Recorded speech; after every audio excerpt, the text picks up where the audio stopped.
நம்முடைய மறைந்தும் மறையாமல் நம் நிஜமெல்லாம் நிறைந்திருக்கின்ற பேராசிரியர் அவர்கள்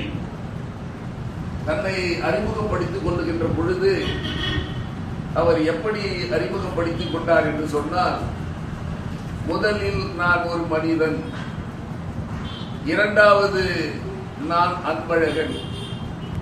மூன்றாவது நான் ஒரு சுயமரியாதைக்காரன், நான்காவது பேரறிஞர் அண்ணா அவர்களுடைய அன்பு தொண்டன், ஐந்தாவது முத்தமிழறிஞர் கலைஞர் அவர்களுடைய உற்ற தோழன் என்று தன்னை அறிமுகப்படுத்திக் கொண்டார், பிரகடனப்படுத்திக் கொண்டார். எப்படி நான் முத்தமிழறிஞர் கலைஞர் அவர்களுடைய தோழன் என்று 1942 ஆண்டு பிரகடனப்படுத்திக் கொண்டாரோ, அன்று முதல் அவர் உடலிலே அந்த உயிர் இருக்கின்ற வரையில் கலைஞருக்கு உற்ற தோழனாக கழகத்தினுடைய